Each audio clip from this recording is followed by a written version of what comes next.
یہ سن کر ابرہہ غصے سے لال ہو گیا اور اس نے فوراً ایک بڑی فوج کے ساتھ نعوذ باللہ مکہ پر اٹیک کرنے کا فیصلہ کیا۔ ابرہہ نے سوچا کہ کیوں نہ میں اس کعبے کو ہی اس دنیا سے ہمیشہ ہمیشہ کے لیے ختم کر دوں۔ Hello guys, welcome to our channel, اور آج ہم لے کے آئے ہیں ریئل ہسٹری آف ابرہہ اور کعبہ کا ریاکشن۔ یہ جو ہے اس کے بارے میں جو ابابیل پہ شاید حملہ ہوا تھا تو اس کے بارے میں یہ پوری کہانی ہے، اور کیا ہوا تھا اس سٹوری کے بارے میں ہمیں نہیں پتہ ہے۔ اور کعبہ پہ ہم نے سنا ہوا ہے کہ پہلے بھی جب بھی حملے ٹرائی کیے گئے تو تب ہمیشہ ان کے ساتھ بہت ہی برا ہوا تھا، یہ بھی شاید ان میں سے ایک ہوگا، تو سن لیتے ہیں۔ اور یہ تو ہم سب کو پتہ ہے کہ جو کعبہ ہے وہ مسلمس کا بہت ہی ایک ہولی پلیس مانا جاتا ہے، اور مسلمز ان کو بہت اس پلیس کو بہت زیادہ مانتے ہیں۔ باقی یہ ہمیشہ سے یہ ہوتا ہے، چاہے کوئی بھی نا ریلیجن کے جیسے ہولی پلیسز ہوتے ہیں ان پر ایسا ہوتا ہے کہ اٹیک دوسری کمیونٹی کے دوسرے ریلیجن کے لوگ کرتے ہی کرتے ہیں نا۔ اگر ہم انڈیا کی بات کریں تو ہندوازم کے میں جو لوگ فالو کرتے ہیں ہندوازم کو، ان میں بھی کافی جگہ ہے ایسی جہاں پر اٹیک ہوتے ہی ہوتا ہے۔ تو پتہ نہیں کیوں ہوتا ہے، پر یہ بہت زیادہ غلط چیز ہے۔ باقی دیکھتے ہیں کہ جب ہوا تھا تو کیا ہوا تھا، کیسے مطلب کہ کچھ کرشمہ کیا ہوا تھا، وہ دیکھیں گے اس ویڈیو میں۔ کے ساتھ ساتھ اسے دوسرے پرندوں سے بھی الگ بناتی ہیں۔ تو آپ کو بتاتے چلیں کہ ابابیل ہی دنیا کا وہ اکلوتا پرندہ ہے کہ جو لگاتار 10 مہینے تک آسمان میں اڑ سکتا ہے، اور اس 10 مہینے کے لمبے وقت میں اسے راستہ میں کہیں پر بھی کسی بریک یا پھر کسی اسٹیشن کی ضرورت نہیں پڑتی ہے۔ اور شاید یہی وجہ تھی کہ سائنٹسٹ نے ابابیل کو لے کر یہ دعویٰ کر دیا تھا کہ ابابیل دنیا کا وہ پرندہ ہے کہ جو چاند پر بھی پہنچ سکتا ہے۔ کیونکہ دوستو، سوچنے والی بات یہ ہے کہ جو پکشی بنا کسی بریک کے لگاتار 10 مہینے تک اڑ سکتا ہے، تو ہم سوچ سکتے ہیں کہ وہ 10 مہینے میں کتنی زیادہ دوری طے کرتا ہوگا۔ ظاہر ہے اس کی یہ دوری اس دوری سے تو زیادہ ہی ہوتی ہوگی جو ہمیں چاند پر پہنچنے کے لیے چاہیے ہوتی ہے۔ اب اگر بات کی جائے ابابیل کی غذا یعنی اس کی بھوک کے بارے میں، تو آپ کو بتاتے چلیں کہ ابابیل ایک ایسا پرندہ ہے کہ جو آسمان میں اڑتے وقت اپنے پورے منہ کو کھلا رکھتا ہے، جس کی وجہ سے آسمان میں اڑنے والے سبھی چھوٹے موٹے کیڑے اس کا نوالا بنتے رہتے ہیں۔ ابابیل کی گنتی دنیا کے ان چنے ہوئے پکشیوں میں ہوتی ہے کہ جو آسمان میں سب سے زیادہ اونچائی پر اڑنے کی قابلیت رکھتے ہیں۔ ابابیل پرندے کی عمر ایوریج 20 سال ہوتی ہے، اور ان 20 سالوں میں بھی اس کا زیادہ تر وقت آسمان میں اڑتے ہوئے ہی گزر جاتا ہے۔ RH نیٹ ورک کے نالجبل فرینڈز، اب اگر بات کی جائے اس بارے میں کہ آخر ابابیل جیسے ادبھت اور حیران کر دینے والے پرندے کا ذکر قرآن میں کیوں اور کیسے آیا، تو یہ جاننے کے لیے ہمیں آج سے لگ بھگ 1500 سال سے بھی زیادہ پیچھے جانا پڑے گا۔ یہ اس دور کی کہانی ہے کہ جب یمن میں ابرہہ نام کا ایک ظالم انسان حکومت کیا کرتا تھا۔ ابرہہ خود تو ایک عیسائی دھرم کا ماننے والا تھا، لیکن اس کی حکومت میں ایسے بہت سارے لوگ رہا کرتے تھے کہ جو ایک خدا کی عبادت کیا کرتے تھے اور ہر سال کعبے کا طواف کرنے کے لیے یمن سے مکہ کی طرف جایا کرتے تھے۔ ابرہہ ہر سال جب ان جانے والے لوگوں کو دیکھا کرتا تھا تو اسے بہت حیرانی ہوا کرتی تھی۔ وہ لوگوں سے پوچھا کرتا تھا کہ آخر تم مکہ کیا کرنے جاتے ہو؟ وہ لوگ ابرہہ کو جواب دیا کرتے تھے کہ مکہ میں ایک خدا کا گھر یعنی کعبہ موجود ہے، اور ہم وہاں پر اس کا طواف کرنے جاتے ہیں۔ ہر سال اپنی سلطنت سے مکہ کو جانے والے ہزاروں لوگوں کو دیکھ کر ابرہہ کو بہت غصہ آیا کرتا تھا، اور وہ ہمیشہ یہی سوچا کرتا تھا کہ آخر مکہ میں ایسی کون سی چیز موجود ہے جو میری ریاست یمن میں موجود نہیں ہے۔ آخرکار ابرہہ کے دماغ میں ایک نیا آئیڈیا آیا، اور اس نے یہ فیصلہ کیا کہ اب وہ بھی اپنی ریاست یمن میں کعبے کی ہی طرح ایک بڑا سا گھر بنوائے گا، جس گھر پر ہر سال ہزاروں لوگ آیا کریں گے اور اس گھر کا بھی کعبے کی ہی طرح طواف کیا کریں گے۔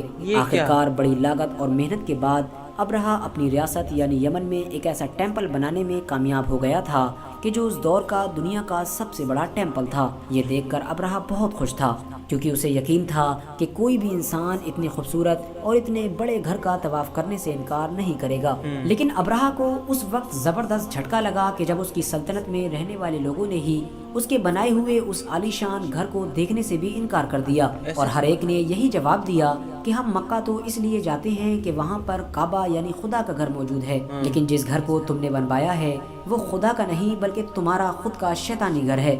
یہ سن کر ابرہہ غصے سے لال ہو گیا اور اس نے فوراً ایک بڑی فوج کے ساتھ نعوذ باللہ مکہ پر اٹیک کرنے کا فیصلہ کیا۔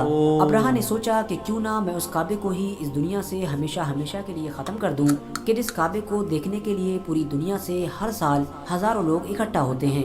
کیونکہ جب میں مکہ میں موجود اس کعبے کو ہمیشہ ہمیشہ کے لیے ختم کرنے میں کامیاب ہو جاؤں گا तो दुनिया भर के वो लोग जो हर साल मक्का में इसे देखने के लिए इकट्ठा होते हैं, वो सारे के सारे लोग अब यमन में मेरे बनाए हुए आलीशान घर को देखने के लिए इकट्ठा होने लगेंगे। बस इसी इरादे से अब्राहा ने अपनी एक बड़ी फौज के साथ काबे पर अटैक किया।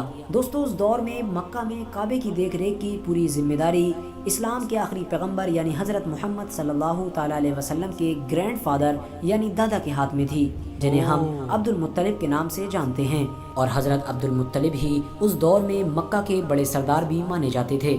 लिहाजा जब अब्राहा मक्का पहुंच गया तो उसने मक्का शहर के बाहर ही किनारे किनारे पर अपनी सारी फौज के खेमे लगवा दिए। मक्का शहर के बाहर मक्का में रहने वाले लोगों के बहुत सारे जानवर टहल रहे थे। उन सभी जानवरों को अब्राहा की फौज ने कैदी बना लिया। कैदी बनाए गए जानवरों में से सबसे ज्यादा जानवर पैगंबर इस्लाम यानी हजरत मोहम्मद सल्लल्लाहु ताला अलैहि वसल्लम के दादा के थे। पैगंबर इस्लाम यानी हजरत मोहम्मद सल्लल्लाहु ताला अलैहि वसल्लम के दादा यानी हजरत अब्दुल मुत्तलिब अपने जानवरों को छुड़ाने के लिए अब्राहा के पास पहुंच गए। अब्राहा ने जब मक्का के इतने बड़े सरदार को आते हुए देखा तो उसने सोचा कि जरूर अब्दुल मुत्तलिब काबे के बारे में बात करने आए होंगे और वो जरूर मुझसे दरख्वास्त करेंगे कि आप हमारे काबे को मत गिराइए, उसके बदले में चाहे आप कितनी भी दौलत ले लीजिए। लेकिन हजरत अब्दुल मुत्तलिब ने अब्राहा के पास पहुंचकर जो अब्राहा से पहला सवाल किया वो सुनकर अब्राहा हैरान रह गया। क्योंकि अब्दुल मुत्तलिब ने अब्राहा से कहा कि मैंने सुना है कि तुम्हारी फौज ने हमारे कुछ जानवरों को कैदी बना लिया है। मैं चाहता हूँ कि हमारे कैदी बनाए गए सभी जानवरों को जल्दी से जल्दी छोड़ दिया जाए। अब्राहा ने जब अब्दुल मुत्तलिब को सबसे पहले अपने जानवरों के बारे में बात करते हुए सुना तो उसने फौरन कहा कि ए अब्दुल मुत्तलिब, क्या तुम्हें काबे की कोई परेशानी नहीं है?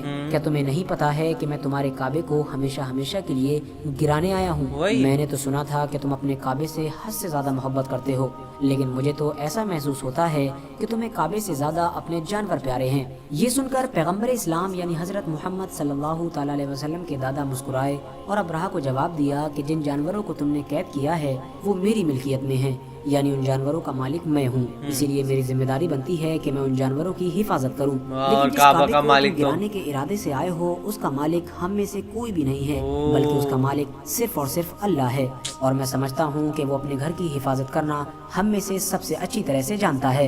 ये सुनकर अब्राहा हंसा और उसने फौरन अपने सिपाहियों को हुक्म दिया कि मक्का के जितने भी जानवरों को कैद किया गया है उन सबको आज़ाद कर दिया जाए। लिहाजा हजरत अब्दुल मुत्तलिब अपने सारे जानवरों को लेकर मक्का शहर के अंदर वापस आ गए और उन्होंने सबसे पहले काबे के पास पहुंचकर मक्का के सभी लोगों के साथ मिलकर काबे की हिफाजत के लिए दुआ की। और उसके बाद मक्का में रहने वाले सभी लोग अपने सरदार यानी हजरत अब्दुल मुत्तलिब के साथ मक्का शहर छोड़कर मक्का के पास ही में मौजूद पहाड़ियों पर जाकर बैठ गए और पहाड़ियों के ऊपर से ही मक्का शहर के अंदर होने वाले उस जुल्म और ज्यादती को देखने लगे कि जो अब्राहा की फौज की तरफ से किया जा रहा था।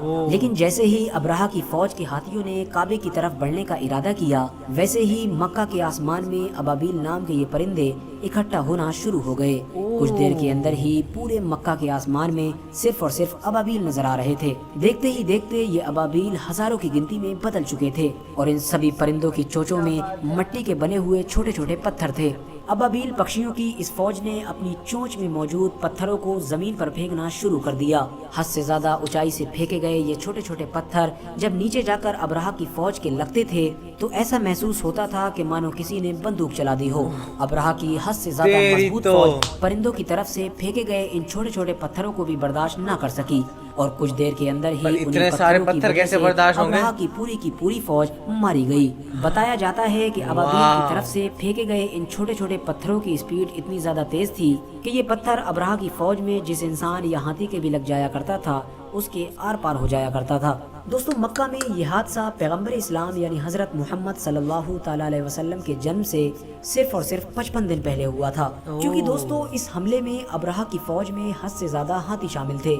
इसी वजह से मक्का के लोग इस हमले की वजह से इस साल को ही आमुल फील कहने लगे थे, यानी हाथी का साल। और यही वजह है कि कुरान में भी जिस सूरत के अंदर इस पूरे हादसे का जिक्र किया गया है उस सूरत का नाम भी अल फील रख दिया गया है, जिसका मतलब अरबिक में हाथी होता है। तो दोस्तों, उम्मीद करते हैं कि आपको आज की इस वीडियो से अबाबील के बारे में बहुत कुछ जानने को मिला होगा। बहुत ही कमाल की वीडियो थी और अब समझ आया कि लाइक उस पक्षी का क्यों, पहले ना उस पक्षी के बारे में बता देती तो मैं ये सोच रही थी कि यार उस पक्षी का स्टोरी से क्या ही लिंक, तो अब मुझे पता लगा क्या लिंक था। तो पहले उसने बताया कि उस पक्षी पर अपराधिक जो भी था वो पक्षी, उसके बारे में बताए थे कि ऐसे वो कितना उड़ सकता है, 10 महीना वो लगातार उड़ता है और वो अपना आसमान में चोंच खुली रखता है। और फिर उसके बारे में बताया कि कैसे एक आदमी था, वो काबा में मतलब कि उसने अपना घर बनाया और लेकिन उसको बुरा लगा कि उसका घर देखने कोई नहीं आया, फिर उसने काबा पे अटैक करा, फिर उसके बाद कैसे पक्षियों ने मतलब उसको हराया। तो लाइक एक बहुत ही कमाल की और शॉकिंग स्टोरी था। और जब भी हम इन स्टोरी को सुनते हैं ना, मैं हमेशा बहुत ज़्यादा शॉक हो जाती हूँ और मैं ऐसे होती है कैसे पॉसिबल हो सकता है। सही में पहले वो उस पंछी के बारे में बता रहे थे तो मैं सोचा था ऐसे क्यों उसका डिस्क्रिप्शन दे रहे हैं, लेकिन बाद में पता चला कि किस तरीके से वो पंछी जो है शायद वही है जो करबला की काबा की रक्षा करता है, और वो पूरा ध्यान रखता है किस तरीके से वो सारे के सारे मिलके उन्होंने वो उस पर अटैक किया था और किस तरीके से वो एलिफेंट की पूरी आर्मी को पछाड़ दिया था।